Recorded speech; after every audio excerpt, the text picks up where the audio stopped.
পরিবারের সঙ্গে ঈদ উদযাপন শেষে কর্মস্থল ঢাকায় ফিরতে শুরু করেছে মানুষ। সড়কপথের পাশাপাশি উপচে পড়া ভিড় নৌপথেও। আরো জানাতে বরিশালের লঞ্চঘাট থেকে যুক্ত হচ্ছেন আমাদের সহকর্মী শাকিল মাহমুদ।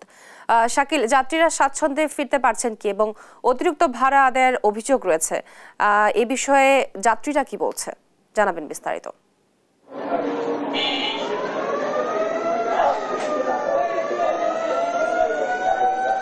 দেখুন, বরিশাল থেকে কিন্তু আসলে ঈদ শেষে ঢাকা সহ কর্মস্থলে ফিরতে শুরু করেছে কিন্তু মানুষ, এবং আমরা এই মুহূর্তে আছি বরিশাল নদী বন্দরে এবং দেখছেন যে অভ্যন্তরীণ রুটের যে লঞ্চগুলো চলাচল করে সেই লঞ্চগুলো দিয়ে কিন্তু প্রচুর পরিমাণে আসলে যাত্রী, প্রচুর সংখ্যক যে যাত্রী তারা কিন্তু তাদের যে গন্তব্যস্থল সেখানে যাওয়ার জন্য কিন্তু তারা এই বরিশালে এসেছে এবং শুধু এই অভ্যন্তরীণ রুটগুলো দিয়ে এই বরিশাল নদী বন্দরে এসে কেউ কেউ আসলে সড়ক পথে তাদের যে কর্মস্থল সেখানে ফিরছে বা পরিবহনে করে, আবার কেউ অপেক্ষা করে যে আসলে নদী পথে যে এই ঢাকা বরিশাল রুটে যে লঞ্চগুলো চলাচল করে সেখানে আসলে ফেরার জন্য।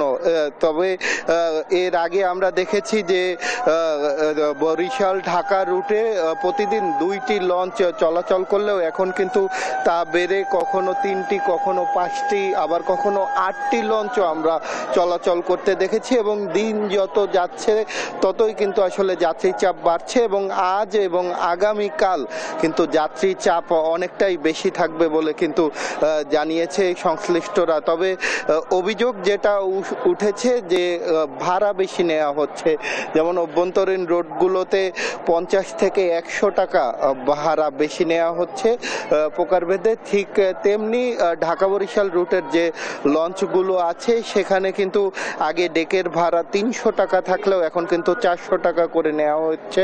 এছাড়া ডাবল কেবিনের ভাড়া আগে 2000 টাকা থাকলেও এখন কিন্তু সেটি 2400 টাকা নেওয়া হচ্ছে এবং সিঙ্গেল কেবিনের ভাড়া কিন্তু আগে 1000 টাকা থাকলেও সেটি 1200 টাকা করে নেওয়া হচ্ছে। তবে এই বিষয়ে যে অভিযোগ, সেই অভিযোগগুলো মানতে নারাজ কিন্তু সংশ্লিষ্টরা।